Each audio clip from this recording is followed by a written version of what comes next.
On va justement lire le passage de Jean, chapitre 1, versets 14 à 17. Si quelqu'un qui veut le lire,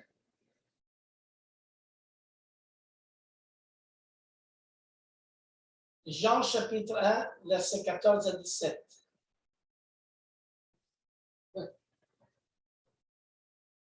Et la parole a été faite, a été faite chair, et elle a habité parmi nous, pleine de grâce et de vérité. Et nous avons contemplé sa gloire, une gloire comme la gloire du Fils unique de Dieu. Jean lui a rendu témoignage, et s'est écrié. C'est celui dont j'ai dit, celui qui vient après moi m'a précédé, car il était avant. Et nous avons tous reçu de sa plénitude et grâce sur toute grâce. Car la loi a été donnée par Moïse, la grâce et la vérité sont venues par Yeshua Mashiach. Personne n'a jamais vu Dieu, le Fils unique qui est dans le sein du Père, et celui qui l'a fait connaître. Alléluia. Alors, ce Messie qui a été prophétisé, justement, la prophétie, il s'est accomplie. Il s'est accompli parce que la parole, il s'est fait chair. Et ce prophète que Israël devait recevoir, il devait sortir du Père. Il devait venir, ils doivent descendre d'en haut, ils doivent venir d'en haut. C'est le pain de vie qui descend d'en haut. C'est Mashiach, c'est le Messie. Et d'ailleurs, la seule chose qui est sortie du Père, c'est la parole. Et c'est cette parole qui s'est fait chair. D'ailleurs, on a lu dans ce passage, et la parole a été faite chair. Et elle a habité parmi nous, pleine de grâce et de vérité. C'est-à-dire, cette parole qui vient habiter au milieu de son peuple, elle est pleine de grâce et de vérité. C'est-à-dire, c'est la Torah unique. C'est vraiment le prophète que Moshe avait prédit. Et encore, il dit, vous l'écouterez. Alléluia. Vérité. Que nous avons contemplé sa gloire. Une gloire comme la gloire de la Torah unique venue du Père. Nous on dit Fils unique venu du Père. Mais il y a ces synonymes que nous devons aussi voir. Hein?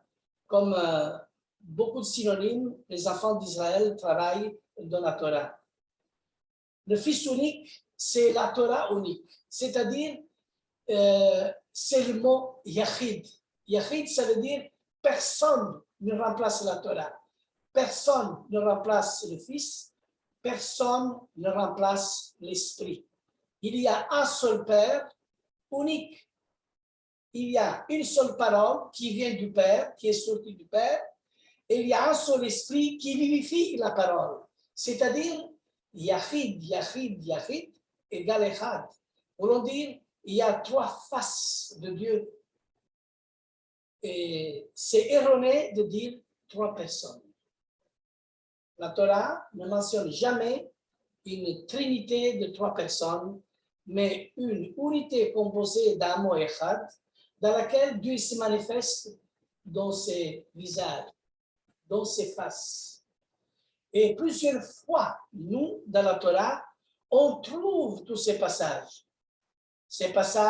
qui nous parlent vraiment des faces de l'Éternel, des faces cachées même, aussi des faces, de la face révélée. Mais Dieu, c'est un Dieu qui se cache. Et la partie qui était cachée, la partie qui était vraiment dans le Père, vraiment à côté du cœur, c'est vraiment la partie de Mashiach. Alléluia. Vous voyez dans la Genèse, c'est quelque chose qui m'a beaucoup frappé. Quand Dieu, Hachem, il dit à l'homme, même il dit à lui-même, ce n'est pas juste que moi, que l'homme soit tout seul. Lui-même, il dit, pourquoi cette parole résonne dans la volonté de Dieu, dans ces mots de l'Éternel, et des fois, nous ne comprenons pas ce que ça veut dire. Mais j'ai un peu réfléchi. Si Hachem a dit que ce n'est pas juste que l'homme soit tout seul, voulons dire que ma parole, celle que j'ai engendrée, ne doit pas rester seule. Il faut qu'il y ait une épouse et qu'il y ait une partie qui est intégrante vraiment de lui, mais justement, cette partie qui doit sortir de lui, c'est une épouse qui doit être sans tache, parce que Yeshua, il est sans tache. Son rite, irrépréhensible, irréprochable, vous voyez? C'est-à-dire que c'est lui qui veut faire partie de la Torah. C'est lui qui veut demeurer dans la parole. Alléluia. Il doit être comme lui. Il doit être comme lui. C'est-à-dire, si Yeshua est l'image de Dieu invisible, nous devons être l'image de notre Mashiach. Yeshua HaMashiach. L'image du Messie. Nous devons marcher dans la Torah avec amour surtout, sans légalisme, sans juger personne. Parce que tout commandement que nous mettons en pratique, tout commandement doit être suivi par cet grand amour, par cet grand amour d'Hachem. Et cet amour qui est inconditionnel, cet amour qui est si haut, profond et large que nous ne pouvons pas donner une mesure. On n'arrive pas à mesurer combien c'est grand cet amour. C'est infini. Alléluia, c'est de cela que Hachem avait parlé à Moshe. Plus tard, Dieu vous donnera un prophète comme moi. Il faut l'écouter. Alléluia. Et en effet, cette parole qui s'est fait chair et qui est venue habiter parmi nous, pleine de grâce et de vérité, alors, et nous avons contemplé sa gloire. Alléluia. Une gloire comme la gloire du Fils unique, le nom du Père. Alléluia. Et celui qui rend témoignage, justement, c'est le précurseur. C'est justement Yohanan Amatbi. Jean lui rend témoignage. C'est lui dont j'ai dit, c'est lui qui vient après moi, m'a précédé, dit le passage, car il était avant moi. Et le passage, le verset 16, il dit, Jean lui a rendu témoignage. Et c'est écrit, c'est lui dont j'ai dit, c'est lui qui vient après moi, m'a précédé, car il était avant moi. Et nous avons tous reçu de sa plénitude et grâce pour grâce. Et là, on pourra comprendre que la loi, l'enseignement, la Torah a été donné par Moshe, mais ce qui a été donné par Moshe, il faut avoir l'Esprit de Dieu afin que la grâce et la vérité, parce que la vérité est l'Esprit de vérité aussi, qui vient chez nous pour contempler le Messie, pour nous donner la révélation, justement, de ce qui a été donné à Moshe. Alors, il faut bien comprendre le passage. Certains disent, bah, la vérité, la loi est venue par Moshe, mais la grâce et la vérité sont venues par Jésus, et nous sommes plus sous la loi. Mais non, mes frères, vous comprenez? Cette Torah, cette loi qui a été annoncée, donnée par Moshe, alléluia. C'est-à-dire, il fallait que l'esprit de Mashiach l'incarne pour qu'il nous révèle la compréhension de la Torah, parce que lui, il n'est pas venu pour abolir, mais lui, il est venu pour nous donner le sens de la Torah.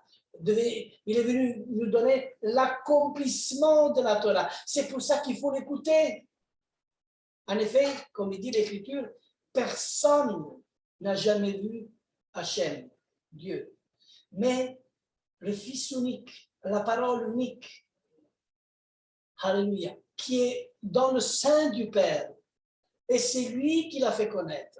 C'est-à-dire, c'est lui qui est l'image du Dieu invisible. Celui qui est sorti du Père, il va nous faire connaître le Père, parce que c'est lui le seul moyen pour nous amener vers le Père. Pourquoi? Parce que lui est le chemin, la vérité et la vie. Amen. Alléluia. Alléluia. Et en effet, comme il dit l'Écriture, je mettrai mes paroles dans sa bouche. Il n'y a jamais eu de contradiction dans la bouche de Yeshua à Mashiach. De plus, il ne parlait jamais de lui-même. Mais il parlait de qui? Il parlait de son Père. Mais Yeshua, à nous tous, c'est notre Père aussi, qui nous amène au Père. C'est pour ça que le véritable témoin de Yeshua, il ne fait que parler de lui. Parce que celui qui n'a pas l'esprit de Mashiach, il ne lui appartient pas. Alléluia. Alléluia. Alléluia. C'est le passage de Jean que je vais lire maintenant. Jean chapitre 12, versets 49 et 50. C'est Yeshua qui dit ces paroles. Alléluia. Car je n'ai jamais parlé de moi-même. Je n'ai jamais parlé de moi-même. Mais le Père qui m'a envoyé. Il faut se demander qui nous a envoyés. De qui nous sommes envoyés. Aujourd'hui, il y a beaucoup qui se font pasteurs d'eux-mêmes et aussi apôtres de soi-même. Aux prophètes, il y en a plein. Dans tous les rues, surtout dans le monde évangélique, il y en a plein qui se disent « je suis prophète ». Mais que Dieu n'a jamais appelé. D'ailleurs, la parole de Dieu, il dit, beaucoup ils se disent de son peuple, mais ils sont une synagogue de Satan. Et beaucoup ils traduisent, beaucoup ils se disent juifs, mais qui ne sont pas juifs. Et en effet, il faut le comprendre avec d'autres lunettes, avec une autre compréhension. Beaucoup ils se disent de son peuple, soi-disant prophètes, soi-disant apôtres, soi-disant évangélistes, soi-disant docteurs. Beaucoup ils se disent de son peuple envoyé par lui, que Dieu n'a jamais envoyé. Mais on vient justement avec cette parole que vous ne comprenez pas. Oui, qu'est-ce qui vient faire le mot juif dans l'Apocalypse chapitre 2 avec l'église de Pergame? On a facile à dire, il y en a beaucoup qui se disent juifs, voilà, vous êtes des juifs messianiques. Et pourtant, vous n'êtes pas juifs, mais vous êtes une synagogue de Satan. Et justement, ceux qui nous accusent, ce sont des gens qui ne sont pas de son peuple. Vous voyez? Faisons attention comment on interprète aussi les Écritures. Par contre, moi, je vois aussi une ouverture d'esprit dans ce sens-là. Beaucoup, ils se disent de son peuple, mais le peuple, c'est le peuple juif. Mais en soi-même, nous sommes tous des juifs de cœur. Et si nous sommes vraiment son peuple, on est juifs par le sang de Yeshua. Il y en a beaucoup qui se disent de son peuple, mais ils ne sont pas. Alléluia. Combien c'est bon cette parole. Lui n'a parlé pas de soi-même, mais le Père qui m'a envoyé m'a prescrit lui-même ce que je dois dire et annoncer. Et je sais que son commandement est la vie éternelle. C'est pourquoi les choses que je dis, je les dis comme le Père me l'a dit.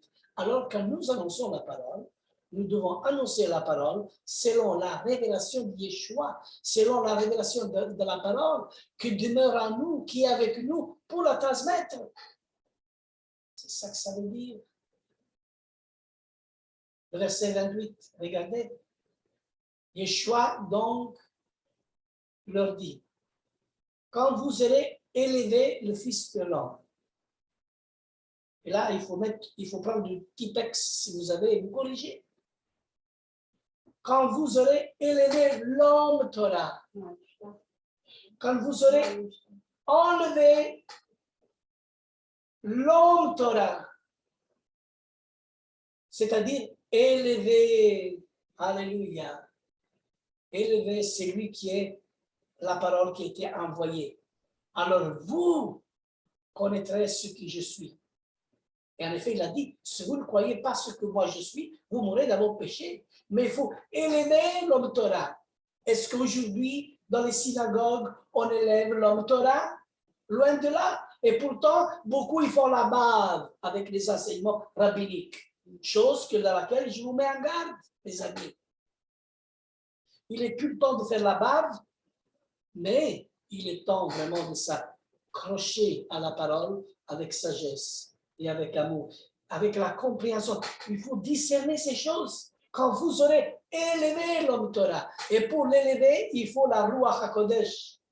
Alors vous, par la Ruach HaKodesh, c'est lui qui incarne la parole. Alors à ce moment-là, vous connaîtrez en partie ce que je suis. Et là, on comprendra que Yeshua n'a rien fait de soi-même, mais qu'il a toujours parlé selon ce que le Père, il a enseigné. Parce que lui demeurait dans le Père et le Père en lui. Et c'est pareil pour nous. Nous devons demeurer en lui. Combien de fois la parole dit, si vous demeurez en moi, si nos paroles demeurent en moi, si ma parole demeure en vous et vous demeurez en moi, vous êtes mes disciples. Inutile de critiquer, inutile de juger. Non, on n'a pas le droit, mais avec sagesse et avec amour. Essayons d'amener avec la compréhension de l'Esprit de Dieu qui demeure dans notre vie, qui incarne la parole pour que l'Esprit lui-même convaincre justement ceux qui nous écoutent. Parce qu'en soi-même, je suis un canal humain et le canal humain doit être examiné. Des fois, j'ai des trous, je reste coupé, je ne sais pas quoi dire, mais après, quand l'Esprit m'envahit, quand l'Esprit est dans ma vie, alors tout ça marche comme des roses et violettes. La parole, elle est facile. Et voilà, c'est la parole, celui qui conduit. Le passage qu'on a lu de Marine, il dit, si quelqu'un n'écoute pas, si quelqu'un n'écoute pas, troisièmement, il s'agit d'un avertissement important de l'apôtre Pierre, que l'apôtre Pierre que le rappelle, c'est-à-dire le fondement des apôtres. Le fondement des apôtres. Il s'agit d'un avertissement important. Hein? Qu'est-ce qu'il dit, Pierre? Il parle de Moshe, au chapitre 3, versets 22 à 26. Le passage, il dit, Moshe a dit, c'est Pierre qui parle, au chapitre 3. C'est le discours de Pierre. Le Seigneur, votre Dieu, vous suscitera d'entre vos frères un prophète comme moi. Vous l'écouterez dans tout ce qu'il vous dira. Et quiconque n'écoutera pas ce prophète sera exterminé du milieu du peuple. Vous imaginez quelle parole lourde? Oh, peut-être, mais ils ont la loi. Attends, si nous, on n'écoute pas, si Dieu n'a pas épargné les branches naturelles, il n'épargnera non plus nous, pour les autres gentils des nations qui sont greffés dans l'olivier franc. Alors, il faut bien comprendre la greffe, combien c'est très important de rester attaché à la Torah et rester attaché à la parole et avec le peuple juif, avec le fondement des apôtres. On annonçons un Messie juif, avec la pensée juive et faire ce que les prophètes juifs ont donné comme enseignement et les apôtres juifs ont donné comme enseignement. Aujourd'hui, il y en a beaucoup des apôtres qui se livrent dans le jour de dimanche parce qu'ils sont des apôtres, mais chaque apôtre suit la Torah et respecte le Shabbat correctement et droitement. C'est pour ça qu'aujourd'hui, beaucoup se disent de son peuple, mais ils ne sont pas. Alléluia. Et quiconque n'écoutera pas ce prophète sera exterminé du milieu du peuple, dit l'Écriture l'a dit. Et tous les prophètes qui ont successivement parlé, depuis Samuel, ont aussi annoncé ces jours-là. Vous êtes les fils des prophètes et de l'alliance que Dieu a traitée avec nos pères en disant à Abraham, toutes les familles de la terre seront greffées en ta postérité. Et vous lisez, et toutes les familles de la terre seront bénies en ta postérité. Mais là, c'est là le mot greffe. Et toutes les familles de la terre seront greffées, hontées en ta postérité. C'est à vous, premièrement, que Dieu, c'est à vous, premièrement, que Dieu, ayant suscité son serviteur, l'a envoyé pour vous bénir, en détournant chacun de vous de ses iniquités. Quel bon passage du discours de Pierre, dans Actes chapitre 3. Et revenons aussi à l'évangile de Jean. Regardez Philippe. Philippe, un disciple de Yeshua. Philippe qui rencontra Nathanaël et lui dit, c'est Philippe qui dit à Nathanaël, nous avons trouvé celui qui Moïse a écrit dans la loi et dont les prophètes ont parlé. Yeshua de Nazareth, fils de Joseph. Et là, on voit vraiment l'aspect d'un Messie qui est le Messie Ben Joseph.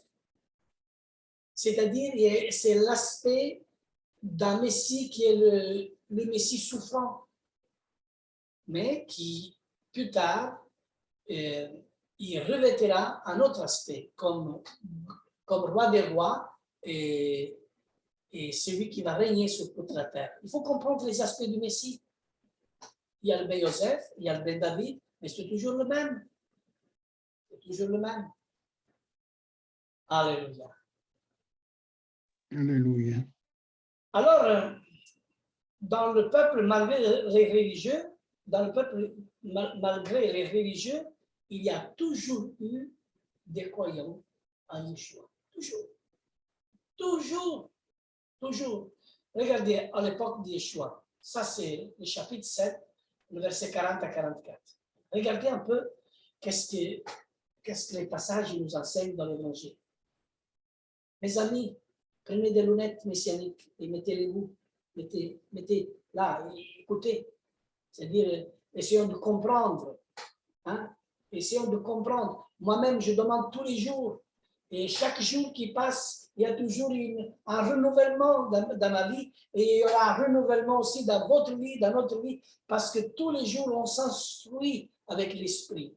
Et il faut lire la parole, il faut prier. Il faut prier sur la conduite de l'Esprit qui incarne la parole, qui nous donne la révélation. Et ici, dans Jean chapitre 7, verset 40, on lit « Des gens de la foule, ayant entendu ces paroles, Yeshua disait « Celui-ci est vraiment le prophète. » Voyez? Et d'autres disaient « C'est le Mashiach. » Parce qu'ils ont vu ce que le Messie a fait. C'est le Mashiach. Et d'autres disaient c'est bien de la Galilée qu'il doit venir le Messie. L'Écriture ne dit-elle pas que c'est de la postérité de David et du village de Bethléem où était David que le Mashiach doit venir? Il y a donc, à cause de lui, division parmi la foule, voyez? Et quelques-unes d'entre eux voulaient le saisir, mais personne ne mit la main sur lui. Vous voyez, il y avait des personnes qui croyaient en lui. Ils croyaient en lui. C'est pour ça que quand Yeshua il était avec ses disciples, à un certain moment il pose cette question vraiment frappante. Hein? Quand il dit, mais la foule, il dit que je suis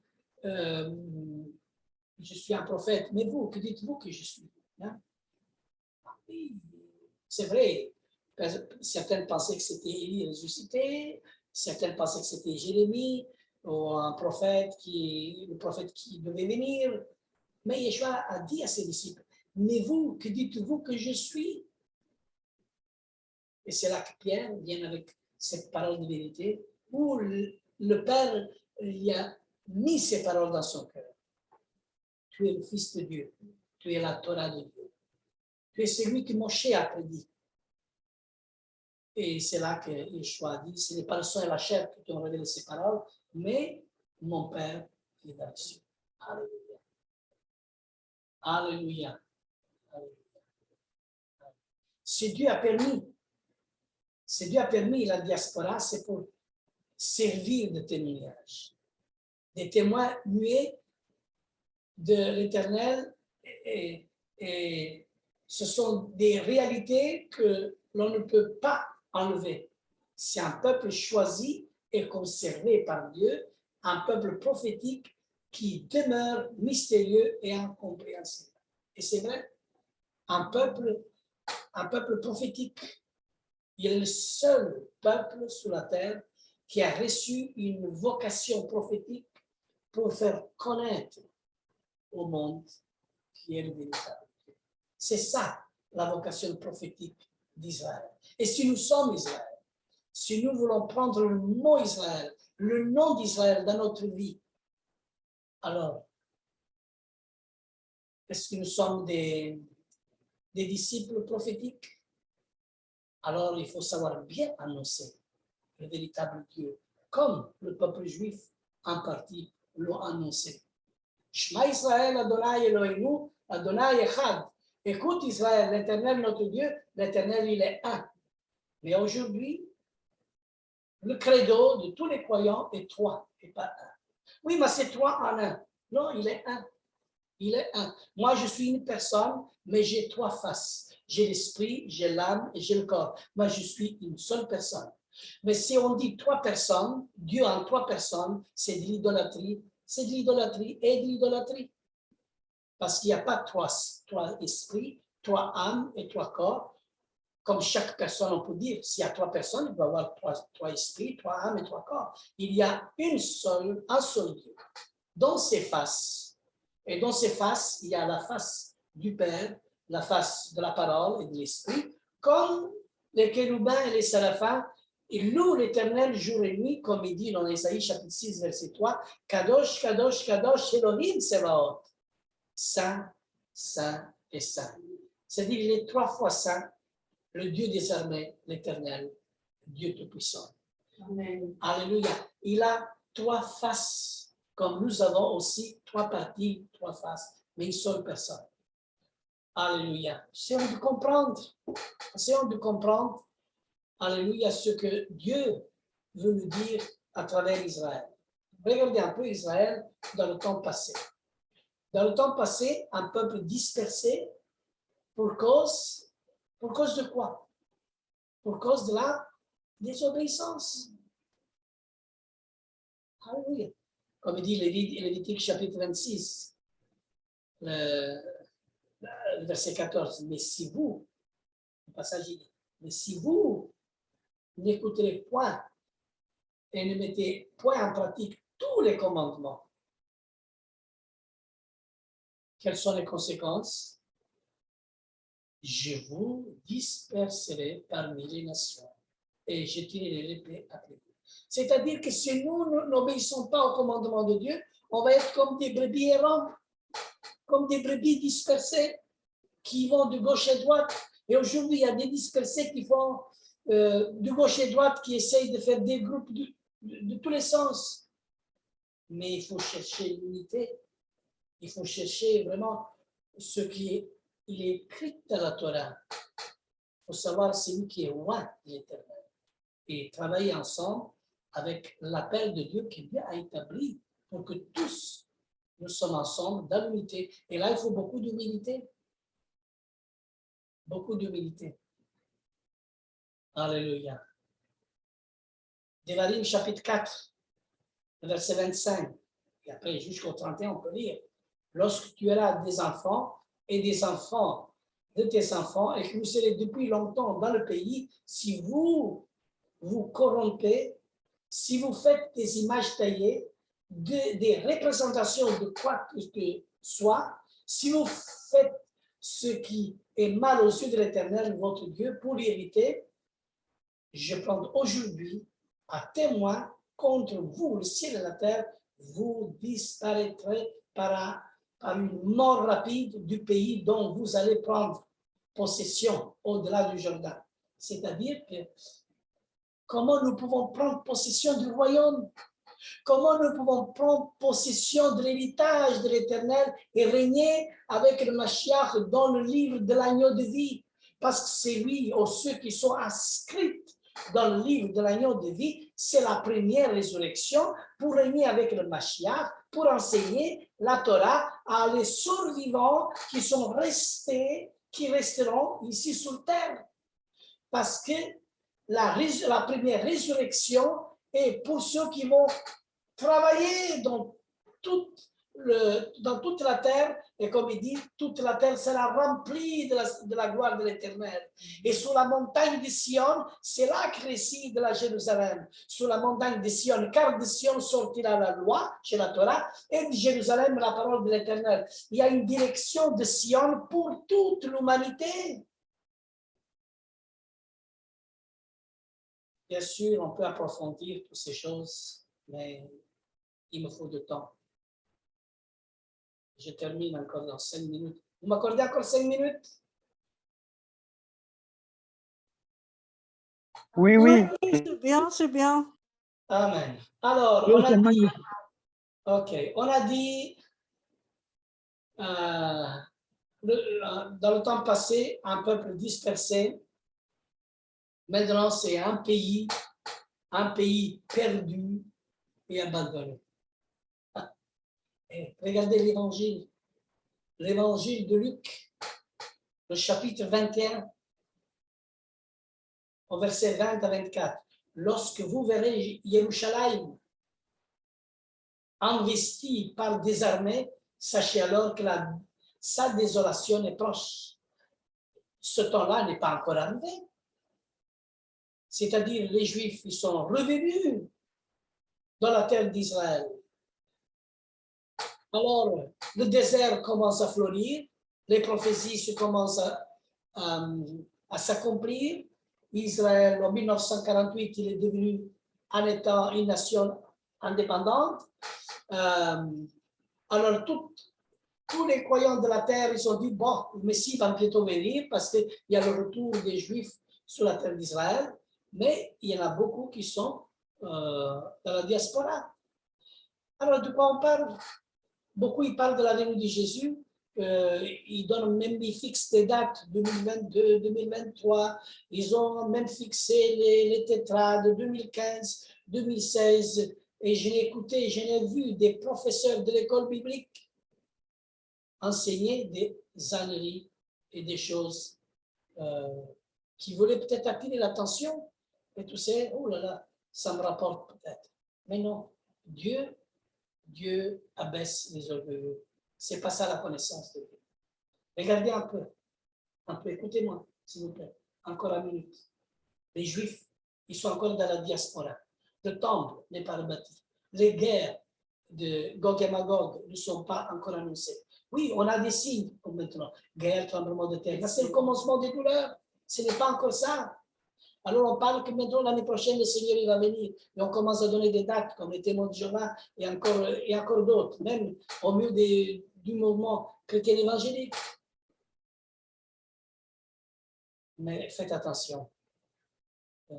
Ne laissez-vous pas emporter dans des doctrines comme le vent qui transporte la paille.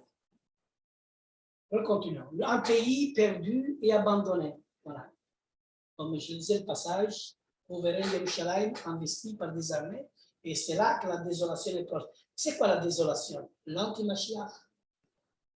C'est-à-dire celui dans lequel Daniel a prophétisé.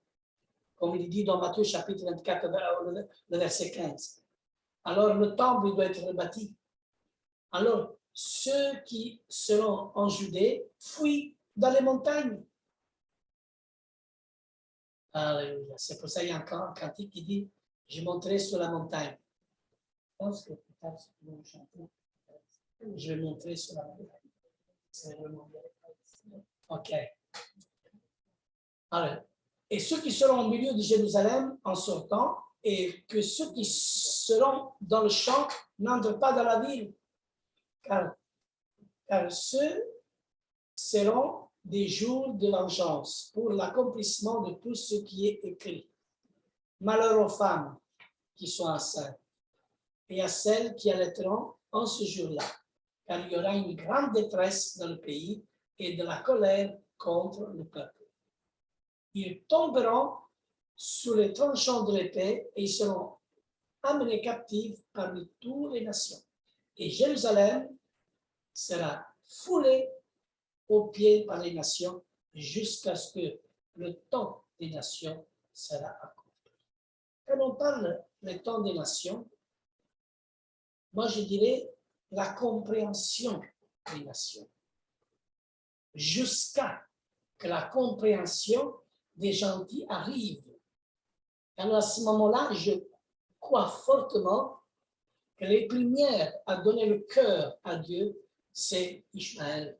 Ishmaël qu'on oublie de prier, qu'on ne mentionne presque jamais, mais que si nous prions vraiment pour les enfants d'Israël, parce que l'Égypte un jour sera son peuple, la Syrie ça va être œuvre de ses mains, Israël son héritage.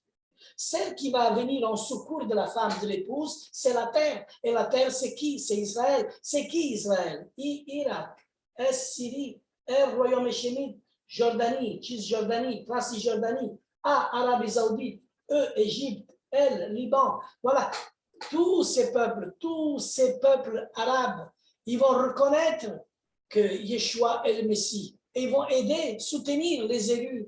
Pourquoi? Parce que l'islam, qui veut prendre le pouvoir dans le monde, il ne pourra jamais le réaliser parce que les élites bientôt vont venir prendre position en écrasant justement la mosquée parce qu'ils doivent rebâtir le temple. Et en rebâtissant le temple de Jérusalem, le troisième temple où l'anti-Mashiach arrive à rentrer, justement c'est pour démolir la Mecque, c'est pour démolir les lieux saints arabes. Alors forcément, ce sont les premières qui vont se donner à Yeshua. Alors, il y aura un soutien qui vient de la terre. Et la terre vient au secours de la femme. Il faut bien saisir les prophéties, bien les comprendre. Mais tout cela, on pourra les approfondir selon les questions que vous me posez. Alléluia. Luc, chapitre 19, versets 43 et 44. Si toi aussi, au moins en ce jour qui t'est donné, tu connaissais les choses qui appartiennent à ta paix. Mais maintenant, elles sont cachées à tes yeux.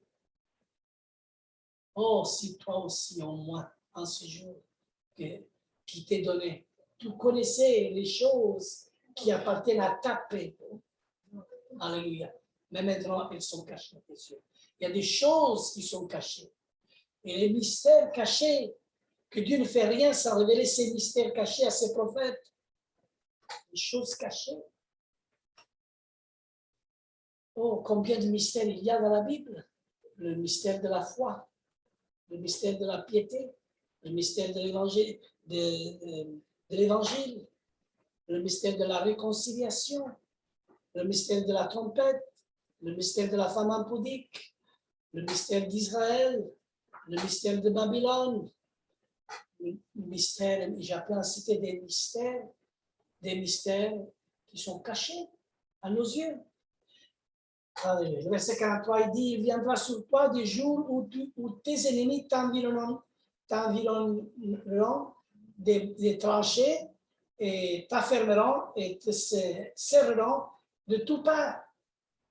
Ils te détruiront, toi et tes enfants, au milieu de toi, et ils ne laisseront pas en toi pierre sur pierre parce que tu n'as pas connu le temps où a été visité. T'imagines tous ces reproches que Hachem donne à son peuple. Il n'a pas connu le temps qui a été visité. Et même nous, l'évangile qu'on n'a pas compris, dans la manière comment le Seigneur il nous a visités, quelles sont aussi les conséquences pareilles pour nous. Il faut bien comprendre la visite de notre Seigneur dans notre vie. Aujourd'hui, j'attends que le Seigneur il me visite tous les dimanches. Et dans le passé, un Messie non reconnu. Un Messie non reconnu. Ésaïe, chapitre 53. Qui a cru à ce que nous a été annoncé? C'est lui qui a cru, il sera sauvé. Mais à qui? À qui est révélé le bras de l'Éternel? Rien qu'aux élus. Voyez quelle différence? Qui a cru, il sera sauvé pour le dernier jour. Mais qui a reconnu le bras de l'Éternel, c'est le livre de l'agneau de vie. C'est différent. C'est une phrase qu'on peut le voir dans l'aspect d'une autre dimension. Qui a reconnu le bras de l'Éternel? Et après le passage, il dit, il s'est levé devant lui comme une faible plante, comme un rejeton qui sort d'une terre desséchée. Il n'y avait ni beauté ni éclat pour attirer nos regards. Et nos aspects n'avaient rien pour nous plaire. Et voilà, le Messie souffrant, méprisé, abandonné des hommes de douleur et habité à la souffrance. Et ensuite, vous pourrez lire combien on pourrait parler de ces choses. Et on dirait que si on se met à parler d'Ésaïe 53, d'ailleurs j'ai fait une fois, on pourrait parler vraiment de l'évangile de l'Ancienne Alliance. L'évangile de l'Ancienne Alliance, c'est vraiment Ésaïe chapitre 53, qui nous révèle vraiment le Messie souffrant, le Mashiach, qui prend les péchés de son peuple. On a remplacé justement les souffrances d'Israël par les souffrances du Messie par les souffrances d'Israël. Parce qu'aussi Israël, il est appelé mon fils.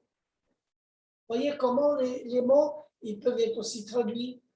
Et voilà qu'on n'a pas encore cette grande capacité pour être témoin face à des Juifs orthodoxes. Mais aujourd'hui, je remercie le Seigneur et j'ai fait partie pendant une année de ce groupe, conduit par le Chapila, qui est le fondateur de Chouveau.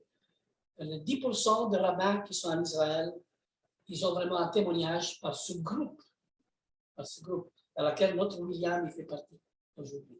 Il était avec nous, mais maintenant il s'est engagé dans ce travail. Alléluia. Vous voyez, j'ai vécu en partie, j'ai vu, mais je comprends mon appel qui est tout à fait différent et que je vais me mettre dans cette direction, mais je bénis ce que les autres y font, parce que chacun notre appel dans la manière comme le Seigneur nous appelle. Alléluia. Parce qu'il est venu chez les siennes, et les siennes ne l'ont pas reçu. Mais à tous ceux qui l'ont reçu des siennes, ça parle toujours des siennes. Et voilà que j'attends des fois l'ignorance totale, mais totale. Mais d'une manière totale. Il est venu chez le ciel. Ils n'ont pas reçu. Moi, je suis un gentil, je l'ai reçu, moi j'ai la vie éternelle. Mais de quoi on parle? Ici, on parle toujours des siennes. Il est venu chez les siennes, c'est Israël.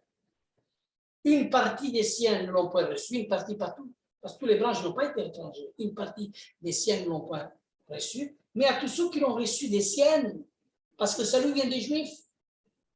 Et ces siennes que Dieu a choisies, les Juifs, ont apporté dans le monde le salut. Le salut vient des Juifs, de Yeshua. Le salut, c'est Yeshua, vient par le moyen de la Torah. Et des Juifs, c'est le peuple que Dieu s'est choisi. Et si nous sommes Juifs, alors nous écoutons la parole de Moshe, le prophète que Dieu nous a donné. Alléluia, prédit par Moshe. Alléluia.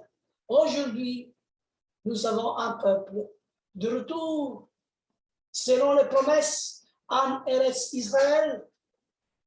Un peuple de retour, selon les promesses en Eretz Israël. Ézéchiel 37, versets 21 et 22. Tout le monde doit comprendre ces passages.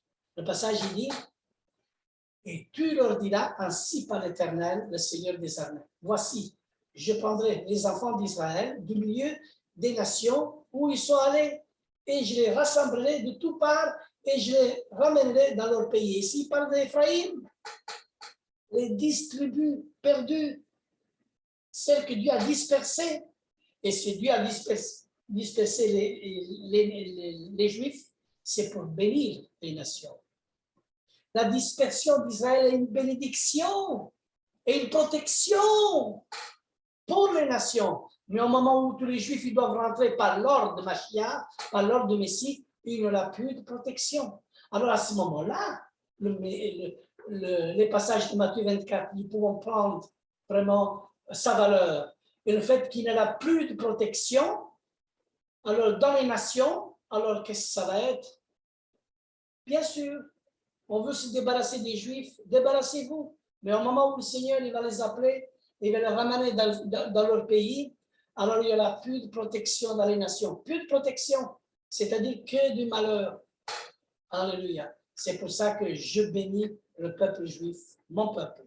C'est lui qui ont reçu les rouleaux de la Torah pour bénir les nations. Malgré aveugle, reste le peuple de Dieu. Mais Dieu lui-même ressuscitera un prophète comme moi et ils vont le reconnaître, comme il dit Zacharie, ils vont avoir le regard vers lui, ils vont le pleurer comme on pleure un fils unique et le salut viendra dans tout Israël. Alléluia. Et comme il dit le verset 22 de chapitre 37, je ferai une seule nation dans le pays. Alléluia. Dans les montagnes d'Israël. Ils auront tous un même roi. Ils ne formeront plus de nation. C'est-à-dire, il n'y a plus les deux tribus séparées, mais ils seront tous unis. Ephraïm et Juda, les deux bois, ils vont se réunir. Ils ne seront plus divisés en deux royaumes. C'est fini tout ça. Et nous sommes encore divisés. Pentecôtistes, mais c'est tout divisé. Toutes les ichtéléiques qu'on peut dire, on est tous divisés. Que notre famille Mishpara puisse vraiment prendre l'exemple de cette unité que Hachem m'a donné par ordre, vraiment de l'ouvrir. Quand j'étais visité vraiment par le Seigneur, combien de brebis le Seigneur m'a montré. Aujourd'hui, c'est toute une réalité pour faire le travail. Je suis quand même un instrument, mais un instrument dans lequel les brebis viendront tout seuls, ils viendront ceux qui doivent faire partie parce qu'il est temps de rassembler son peuple et de faire des groupes partout, dans les villes, dans les villages, partout, des groupes qui veulent s'ouvrir. On est là vraiment en train de prier pour que tous ensemble, Mishpara, puisse se répandre dans le monde, un mouvement qui fait partie aussi d'un aspect d'une tribu d'Israël qui fait vraiment plaisir à Dieu, à notre Dieu Hachem. Alléluia!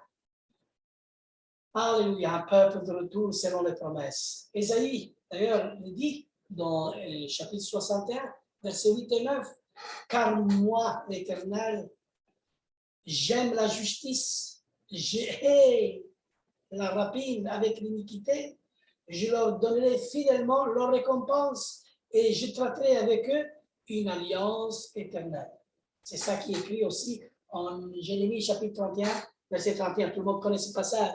Je ferai une nouvelle alliance avec mon peuple. C'est-à-dire, je traiterai une alliance éternelle, une alliance renouvelée. Ce n'est pas une autre alliance, c'est toujours la même alliance qui est vraiment maintenant renouvelée. Il est nouvelle, il est complète. Ce n'est pas une autre, mais c'est une nouvelle alliance. Alléluia. Parce que l'Esprit, il est entré dans leur vie à l'intérieur d'eux. Alléluia. Alléluia. Ésaïe chapitre 49, verset 6. Encore ce passage, il dit, c'est peu que tu sois mon serviteur, dit l'Éternel, pour relever les tribus de Jacob et pour ramener le reste d'Israël. Je t'établis pour être la lumière des nations, pour porter mon salut jusqu'aux extrémités de la terre. Vous voyez? Je t'ai établi pour être la Torah des nations. Et c'est qui la Torah des nations? Israël. C'est qui Israël? Et aujourd'hui, pour être le véritable Israël, il faut être en Mashiach, en ce que Moshe a prédit, et demeurer dans les commandements, dans la Torah, avec le Fils de Dieu, avec la Torah de Dieu, Yeshua HaMashiach, le prophète qu'il faut écouter pour ne pas être exterminé du peuple. Et j'établirai, j'étais établi pour être la lumière. Qui est la lumière du monde? Yeshua.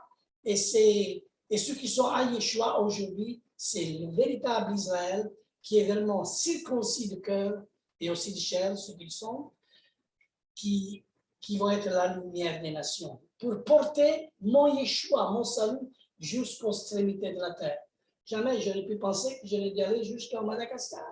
Oh, maintenant, c'est l'Afrique ou dans d'autres pays, c'est l'appel du Seigneur. Et l'appel, il est confirmé par ses fruits. Ce n'est pas ni par force, ni par puissance, mais par mon esprit, dit l'Éternel. Si on n'a pas l'appel de Dieu, vaut mieux aller vendre des cacahuètes au marché, on ne fait pas de dégâts, croyez-moi. C'est ça qu'il faut faire d'ailleurs. Alors, mais si on a l'appel de Dieu, là, c'est tout à fait différent. Alléluia. Le Seigneur, vraiment, il y a encore beaucoup à dire, mais je vais m'arrêter parce que sinon, ça va être trop loin. Mais peut-être une autre fois, je vais reprendre cette étude et je vais le partager. Je vais le partager en mettant justement d'autres éléments. L'Éternel, le Dieu d'Israël, vous bénisse et vous bénisse. Amen. S'il y a des questions, il y a 21 minutes. Amen. Amen.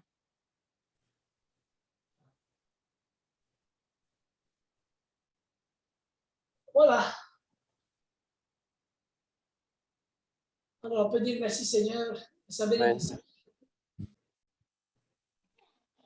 Oui, bien.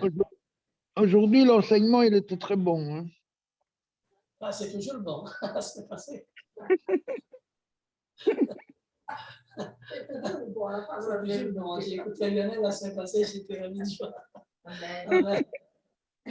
Amen, amen. Amen, amen, amen. Alors, quand tu dis ça aujourd'hui, comme les autres jours, c'était comment? Ok. Merci, merci beaucoup, pasteur. Ok. J'espère que ce passage aussi, ce message de l'apporter aussi en Afrique. Aussi, je m'entraîne un peu. Et il y a aussi un autre enseignement qui est vraiment très, très pointu. En vous parlant, quel est le rôle des gentils dans le mouvement messianique. Ça, c'est quelque chose, on doit comprendre le rôle. On est des messianiques, mais quel est le rôle? Parce que des fois, on a des juifs, des fois, on a des gentils, il faut comprendre le rôle. Et si on ne comprend pas le rôle, on peut faire des dégâts à tout le monde. C'est ça. Voilà, on va chanter. Ça va être mis sur YouTube? Oui, Lionel. Ça va être mis